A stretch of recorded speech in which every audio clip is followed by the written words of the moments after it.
right. Hey, welcome, ladies and gentlemen. I'm Charles E. Smith Jr. This is an Inside Sports production of Football Talk. We're ready for another week. We're at the quarter pole of the season now. 4 games played, so quarter of the way of the season. We're going to go ahead and break things down, tell you about the surprises, the disappointments. There are a couple of undefeated teams. There's still there's 2 teams with no losses, or excuse me, 2 teams with no wins yet. Also, we're going to get into that. Cannot do this alone, though. Have to bring in my partner, my good friend, the one, the only. You know him from FootballNation.com. None other than Chris Lardieri. You follow him on Twitter at Chris L Sports. And if you're not following him, why not? It is inexcusable. Without further ado, Mr. Lardieri, what's happening out there? Charles, it is great to be back with you again this week. I'm glad to see that you made it back alive from the desert to see your beloved Dolphins, and I'm sure you were happy with tonight's outcome. Yeah, I am true. Yeah, that's true. I mean, I'm not anti-Cardinals or anything, but I guess they were due for it because when we look at the Cardinals, we can go ahead and start there. The only teams in NFL history to start a season 4-0 while averaging less than 300 total yards per game. Only 2 teams have ever done it. The 2012 Cardinals, who were 4-0 until tonight, and the other team, the 1941 New York Giants. Unfortunately, I don't remember that team well, but that's very impressive. Good work there by your stats department. Yeah, so well, I know you were only in kindergarten, I think, back there when the 1941 Giants were playing. That was even before Y.A. Tittle had come into the league. Don't laugh. My dad, a longtime Giants fan, probably was a kindergartner that year, if I do my math correctly. All right, so you know what? And on the other side of the coin, who would have thought after 4 weeks we would be talking about which team would finally get their first win? We got 2 0-4 teams, the Cleveland Browns and the New Orleans Saints. So the question becomes, which team is going to get their first win? Here, the Cleveland Browns, they got the Giants coming up this weekend. Then they've got Cincy at home in Cleveland. They're on the road to Indy. Then they've got San Diego. The Saints, on the other hand, have San Diego this weekend. Then they have a bye. Then they're at Tampa Bay. They're at Denver, and they've got Philly. So a legitimate question that no one would have even dreamt. You had to ask, which team, the New Orleans Saints or the Cleveland Browns, will get their first win of the season? Who's going to get it first?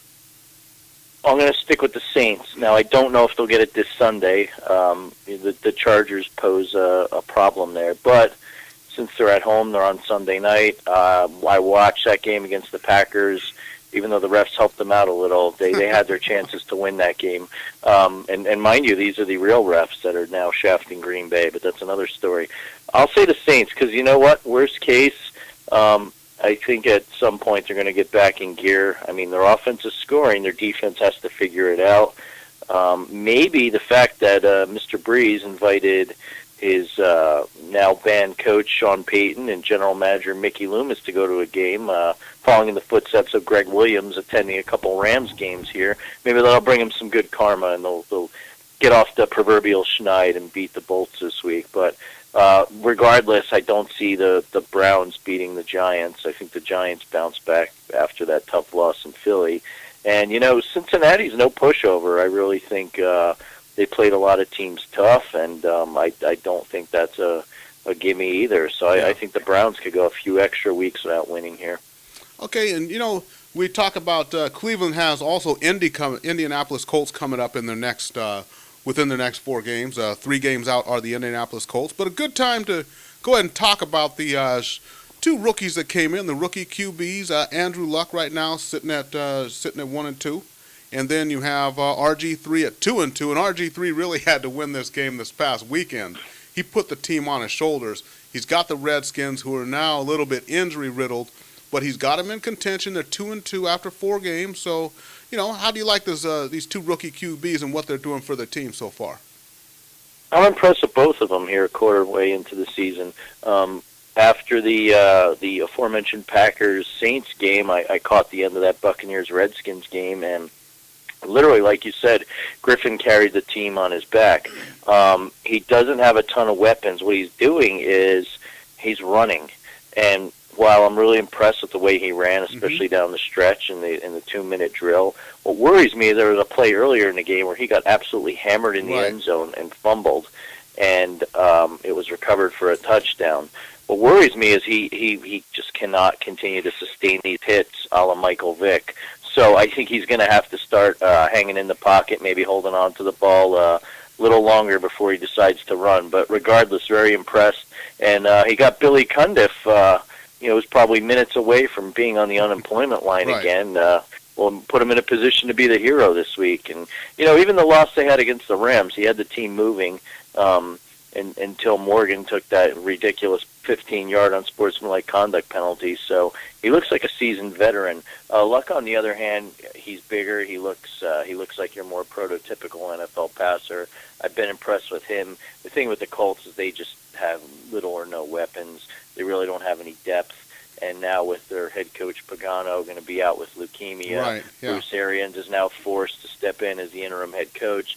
Don't know how that will affect him, but the few things I've seen about Luck, he's hung in there. Even on opening day against the Bears, he was getting hammered, and he just hung in there. So I think they're both going to be good. It'll be interesting to see how they develop, especially in the second half of the season. Right, and so the other thing is, 4 games in, and the other team, Pittsburgh Steelers, not off to a great start. In fact, losing the game against Denver, and then a game that everybody thought they were going to win. They did manage to beat the Jets, but looking at Pittsburgh, maybe stumbling a little bit out of the gate. But from what I understand, they are supposed to have Mendenhall coming back this week for that big tilt against Philly. Yeah, I think that'll definitely help, and having a week off to lick their wounds will help, especially for Roethlisberger, who has essentially had to carry that team on his back to the first few weeks. So we'll see, but it should be an interesting game. The Eagles kind of got LaShawn McCoy back into the swing of things, so I think it'll be a good Keystone State battle this weekend. All right, and then what about the games this week? It looks like maybe we had talked about Chris Johnson and Michael Turner. Turner started running, Chris Johnson hadn't, but finally he had a little bit of a breakout game, would you say, this weekend, even though some of the runs came in garbage time? Yeah, the fact that he got his yards per carry significantly is a good start. And with Locker going to be out now and Hasselbeck taking over, he's really going to have to get going to get this offense going. I mean, Hasselbeck's a good backup. He's been an excellent quarterback throughout his career, but not the kind of guy you want carrying your team. So they better get that ground game going, or otherwise you really can't have Matt Hasselbeck carrying your team to victory. So we shall see, but definitely room for improvement. And I guess we don't have to throw the Chris Johnson retirement party like we thought a few weeks ago. Exactly. He will not be the waiver wire pickup. It will be backed off at least a few games. And you know what? The most confounding team in the league still, as they have been the last probably 4 or 5 years, and it happened again on Monday night. Nobody knows when it's going to happen. Nobody knows why it happens. It just happens. The Dallas Cowboys, in the game against the Bears, Romo comes out, 5 interceptions. Now, granted, him and Dez Bryant seem to be not on the right page on a lot of those plays, so who knows whose fault that was. We might even want to blame Dez Bryant's babysitter. We don't know. But the Cowboys have got to get something done here. And it's these types of games, and I think the worst part about it, too, which is, I know we bag on announcers every now and then here, but John Gruden, on air, just singing the praises of Tony Romo the whole game. In fact, he even went this far, and I'm not making this up. He said that when Romo rolled out, he was as dangerous as Aaron Rodgers. I didn't say that. John Gruden said it. And John Gruden, he knows football. It's funny you mention that. My friend Mike, who we've spoken about this previously on your show, we would text back and forth during the Giants' playoff runs about how miserable Brandon Jacobs made us. He sent me a text on Monday night essentially saying I had just gotten home. I caught the game in the second half. and he said, "I can't believe what Gruden is saying about Romo. Interception after interception. Right. He keeps singing his praises." So I'm glad you two aren't the only ones that notice. The only thing I could think is that John Gruden wants to get back in the NFL, and he knows that if the Cowboys have yet another mediocre season, Jerry Jones is going to pull the plug on Jason Garrett. And maybe, that's the kind of quarterback he wants running his system were he to come back. Secondly, the other thing that sticks out to me about the Cowboys, Jerry Jones has become the new Al Davis. And what I say there is, not that he's this delusional guy wearing jumpsuits and everything. He's basically taken control of this team. He's got his son under him who's a yes man. There's really no general manager there. Right. And honestly, not since the Jimmy Johnson days, and I know Barry Switzer won a title there, has there been anyone who's made personnel decisions or told Jerry Jones no. And that's what you're seeing here. And I liken it back to what George Steinbrenner did after the Yankees runs of the late 70s. I mean, most of the 80s were spent with him chasing free agents and overpaying for them. The Right. teams were outright terrible towards the second part of the decade. And once he got suspended by Major League Baseball, Gene Michael came in and built the team that essentially became a dynasty. And that's what the Cowboys need. They need someone to tell Jerry Jones no. And Bill Parcells tried it, and he even threw in the towel. So, you know what? I think you point at the owner's box and you look at a lot of problems that the Cowboys are there. He's almost like a fantasy football owner. He falls in love with these guys like Des Bryant and so on. And Right.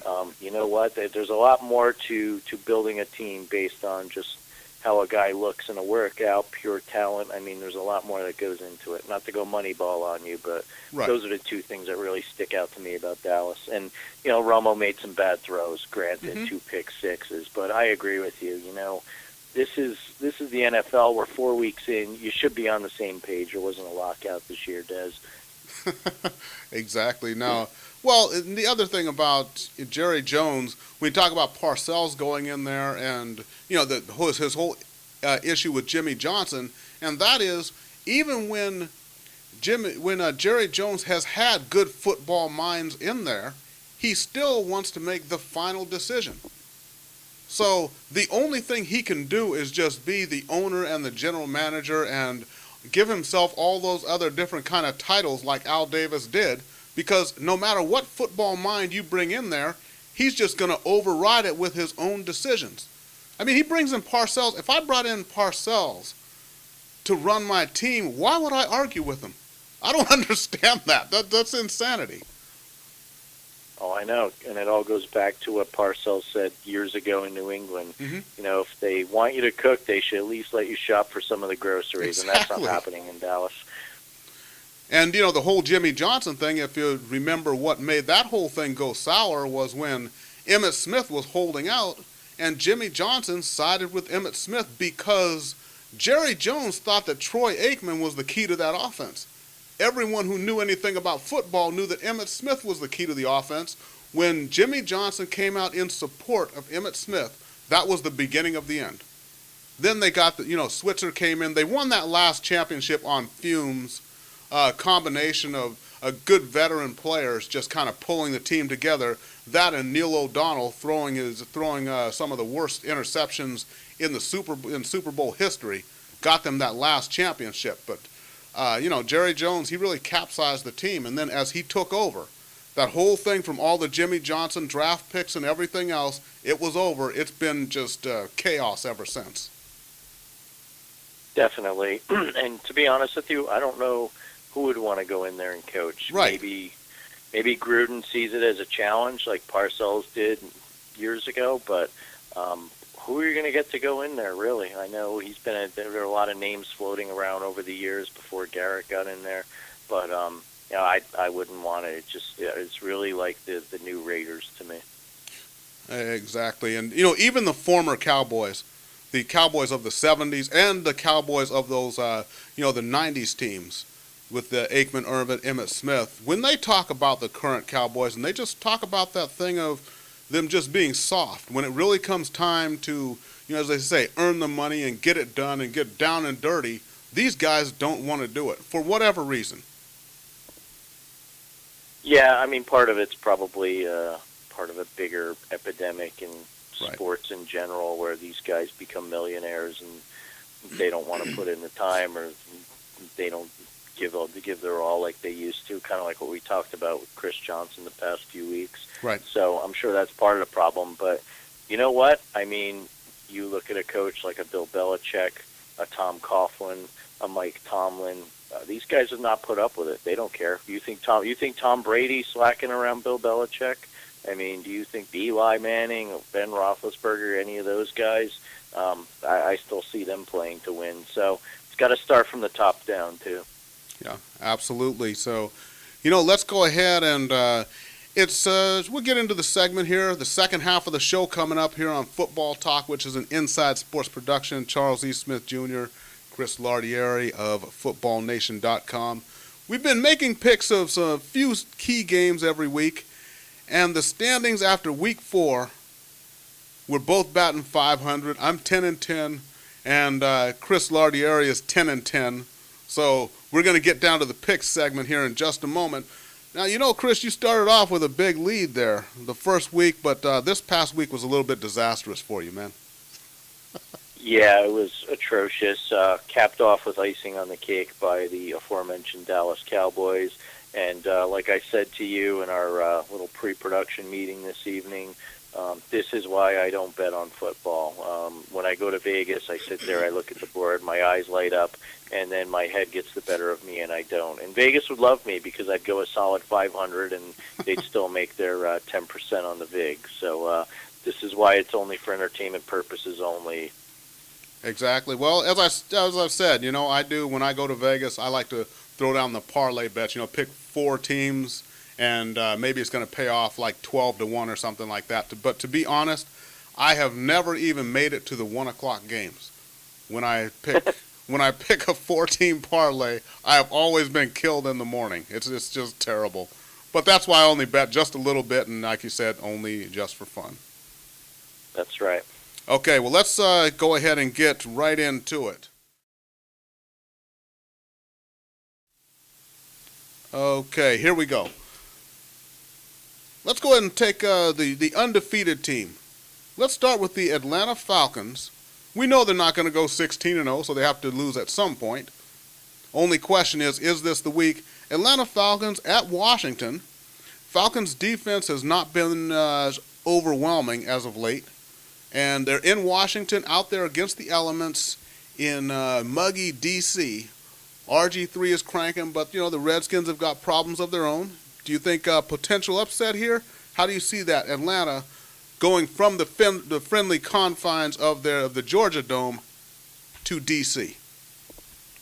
Had the Falcons steamrolled the Panthers last week like everyone expected them to, I probably would have picked the Redskins in an upset. They also had a great come-from-behind victory over the Buccaneers, but I think the Falcons are going to be focused. They're now one of the few remaining undefeated teams.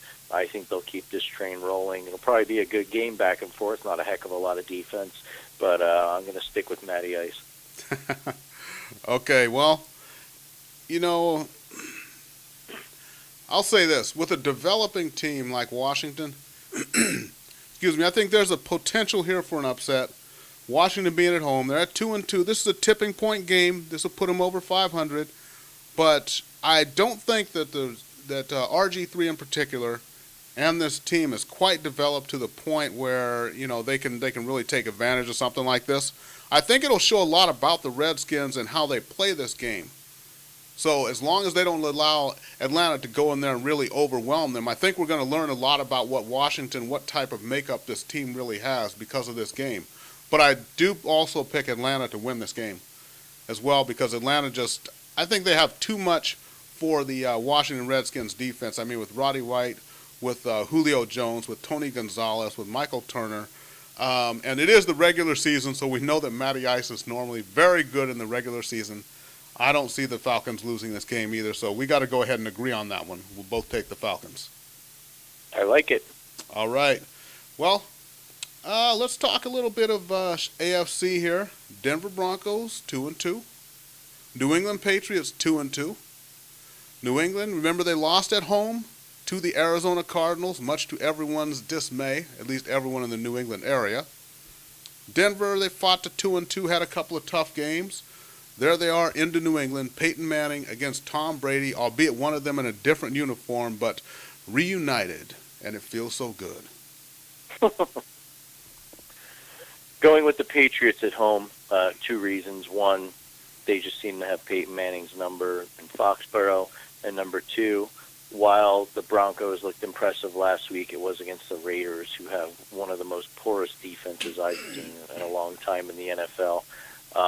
I also don't think that the Broncos have really been able to get their ground game going, and knowing the mad Professor Belichick, he'll scheme something up to confuse good old Peyton again, and I think Brady has his way once again. All right, well, I've not been a supporter of Peyton Manning over the years because I've seen him wilt in big games, and especially in playoffs. That's why he has a less than 500 playoff record. However, I'm looking at this game. I think I'm looking at Denver's defense, though, to be able to put the pressure up front, to not give Brady the time to find the guys he needs to find downfield. I don't think that the Patriots' running game is anything to write home about. So this is going to be a pretty good game. I think, though, I'm going to take the Denver Broncos to go in there to Foxborough and march out at 3-2 and leave the Patriots at 2-3. I'm going to go with Peyton Manning and his boys in orange. Kind of surprised, Charles, because I know you're a disciple of the Book of Eli, and there's only one Manning that can have New England's number, and his name's not Peyton, but I respect your pick. There you go. Okay. Well, another game here, which you should find interesting, one of your dark horse picks, which is the Kansas City Chiefs. But Baltimore Ravens at 3-1 against the Kansas City Chiefs, who are at 1-3. Game is in Kansas City, in the Sea of Red. But Ravens look like they're on a mission. What do you think? Taking Baltimore, they've had an extra few days off after playing last Thursday. I think the final nail in my dark horse prediction on the Chiefs this year is when Romeo Crennel came out and said that Matt Castle was his starter, but left the door open for Brady Quinn playing at some point. So can't be good news. Just really, these two quarterback candidates make the presidential candidates look top-notch. So not too optimistic on my Chiefs prediction. And the fact that like you said, the Ravens are on a mission, kind of had a sloppy win over the Browns. I don't think John Harbaugh is going to let that happen 2 weeks in a row. Yeah, absolutely. And when I look at it too, all due respect to Jamal Charles, but I do not see the Ravens losing this game in any way, shape, or form. So we'll just go ahead, agree on Ravens, and move on to the next game. Okay, so the next game, we got the San Diego Chargers at the New Orleans Saints. The Saints, an unthinkable 0-4. The Chargers going in there. What do you think? Is this the week that New Orleans gets their first win of the season? I'm going to put my money where my mouth was earlier this evening, and I will pick the Saints. I am desperate for them to win a game, so I will look right for once. On top of that, my little kind of reunion of Sean Payton, Mickey Loomis, under the whole Bounty Gate scandal, coming back to try and see Breeze break Johnny Unitas' record. I think that'll inspire the Saints. Even though the Saints are really struggling, it's still hard to win at the Superdome. Chargers have been on a nice little roll, but I just think that the Saints are going to be on a mission this week. They really need to get a win, and traveling to New Orleans is the only thing that deters me from picking the Chargers. So I am going with the goal. The Saints finally get a victory.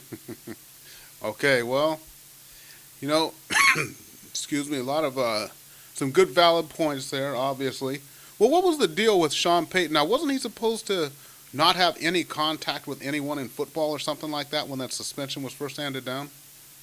Yes, and I think what happened is once the league let Greg Williams attend the Rams game last Sunday, where he just was isolated to a box, and I don't know if he was in witness protection mode or what, couldn't talk to anyone. And maybe the league sent a babysitter there. I'm not sure, right. But I guess once that happened, that kind of opened the window, and there were somewhat of rumors floating around that it might happen. And I don't know if Breeze initiated this or what, but they're allowed to be there. So I don't know. Maybe they'll go stand on the sidelines with Tom Benson and wave the umbrella if the Saints win. We'll see. But, I like the way that the Chargers have come out of the gate this year. Now, they did take a beat down at the hands of the Atlanta Falcons, but I like the way that Breeze has got, or excuse me, not Breeze, but Phillip Rivers has got the offense clicking. And, hey, nobody gives up points like the New Orleans Saints defense. So I like this in a pretty good scoring affair here. And I'm going to take the Chargers. I like the Chargers here. In New Orleans, they keep New Orleans winless at 0-5. And, are the heads going to be hanging on Bourbon Street. They're going to sell a record number of Hurricanes at Pat O'Brien's after this game. I guarantee it. Oh, yeah, they will. And in the drive-through establishments as well, right? We won't even discuss that. That's the most ridiculous thing I've ever heard of. But anyways. Okay, the battle for Pennsylvania supremacy. The Philadelphia Eagles at 3-1. Going into Heinz Field to play the Pittsburgh Steelers, who are 1-2, and there's a huge difference, especially being in that division with the Raiders in that tough AFC North. Huge difference between being 1-3 and being 2-2. Here you got the Steelers and you got the Eagles. This should be a good one. I agree, and I'm going with the home team, the Steelers, mainly because they're coming off a bye, so a number of their injured defensive players can lick their wounds and heal up. Maybe Troy Polamalu can film another shampoo commercial playing the piano. Not sure what he did on his bye week, but that's who I'm going with. Like you mentioned earlier, Mendenhall coming back. Yeah. And the fact that while the Eagles were impressive, had a nice win on Sunday night over the Giants, I don't think the Giants played a lick of defense. They kind of look like the NFC East versions of the Saints on Sunday night. So I think Tomlin will have his troops ready. I think they'll find a way to defend Vic, unlike a few teams have done this year. And I'm going Steel City. Okay, now, one thing about that Sunday night game with the Giants. Now, I was driving back from Arizona because I had seen the Cardinals and Dolphins game in person, but I was listening to that game on Sirius Radio. Now, how was it the Giants, before they attempted that long field goal, they have 15 seconds left on the clock. Why not try an out route to get the ball closer than, what was that, a 52-yard field goal? Yes. Was I missing something there? No, you're not. What you're missing is they had no timeouts, and Collinsworth had even mentioned it during the broadcast. You and millions of other New York Giant fans are scratching their heads. Coughlin came out after the game and admitted it was the wrong call, but not quite sure what they're thinking. And, Tynes has been a solid kicker.